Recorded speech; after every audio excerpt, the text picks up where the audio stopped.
तारीख थी 30 अक्टूबर 1928। Simon commission जब लाहौर पहुंचा तो जनता के विरोध और आक्रोश दिखाने के लिए लाला लाजपत राय के साथ साथ कई क्रांतिकारियों ने लाहौर रेलवे स्टेशन पर ही साइमन वापस जाओ का नारा लगाया।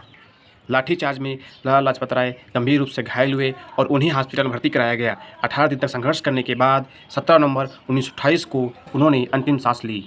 घायल अवस्था में लाला लाजपत राय के आखिरी शब्द थे, मेरे शरीर पर पड़ी एक एक लाठी ब्रिटिश सरकार के ताबूत में एक एक कील का काम करेगी। कर रहे हैं लाला लाजपत राय जी की। आज 28 जनवरी और आज उनका जन्म दिवस है। 21 साल के भगत सिंह ने अपने दोस्त सुखदेव व राजगुरु के साथ मिलकर अंग्रेज़ों के खिलाफ ऐसी योजना बनाई कि अंग्रेजी अफसर सार्जेंट सैंडर्स की मौत के साथ साथ देश की संसद भी हिल गई। अंग्रेज़ों के खिलाफ आवाज़ उठाने के लिए जिस एक मौके की तलाश भगत सिंह ने की थी, वो मौका उन्हें लाला लाजपत राय ने दे दिया। भले ही भगत सिंह और लाला लाजपत राय के विचारों में मतभेद था, लेकिन आज़ाद देश के सपने उन दोनों ने एक जैसे ही देखे थे।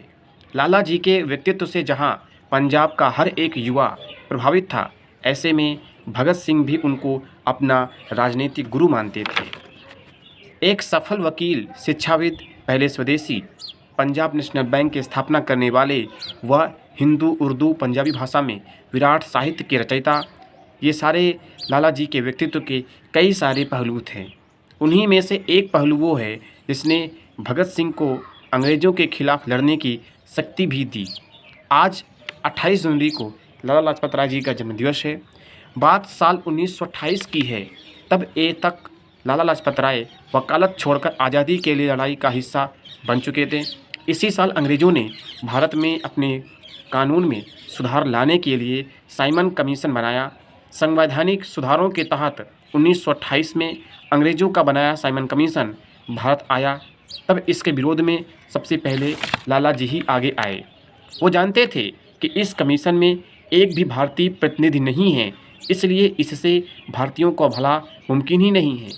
30 अक्टूबर 1928 को साइमन कमीशन जब लाहौर पहुंचा तो जनता के विरोध और आक्रोश दिखाने के लिए लाला लाजपत राय के साथ साथ कई क्रांतिकारियों ने लाहौर रेलवे स्टेशन पर ही साइमन वापस जाओ का नारा लगाया। वहां सार्जेंट सैंडर्स के नेतृत्व में ब्रिटिश सरकार ने आंदोलन रोकने की कोशिश की। आखिरकार अंग्रेज़ों ने लाठीचार्ज करना शुरू कर दिया। लाठीचार्ज में लाला लाजपत राय गंभीर रूप से घायल हुए और उन्हें अस्पताल में भर्ती कराया गया। 18 दिन तक संघर्ष करने के बाद 17 नवंबर 1928 को उन्होंने अंतिम सांस ली। उन्होंने जाते जाते कई नौजवान क्रांतिकारियों के मन में आक्रोश भर दिया।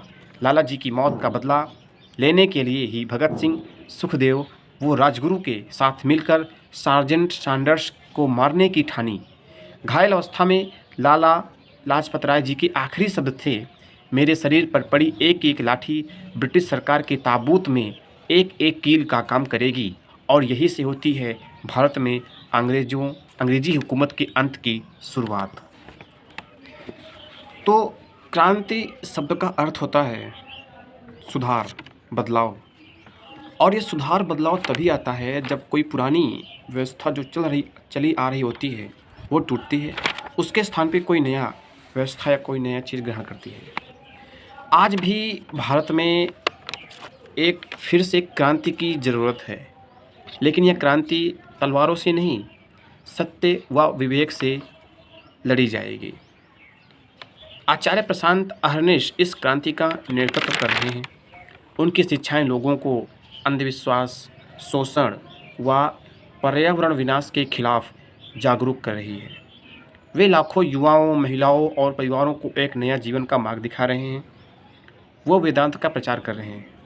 वो वेदांत को उसकी खोई हुई गरिमा को वापस दिलाना चाहते हैं। वो घर घर वेदांत, उपनिषद, घर घर गीता को पहुंचाने का काम कर रहे हैं।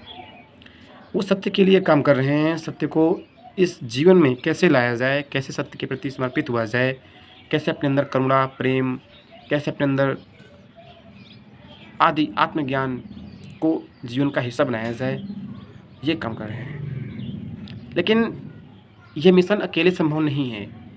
इस क्रांति को हमें उनकी ताकत चाहिए, उनको हमारी ताकत चाहिए, हमें उनको सहयोग करना चाहिए। उनको सुनना चाहिए, उनको अपने जीवन में ग्रहण करना चाहिए और उनको उनसे अपने जीवन की सीख लेनी चाहिए।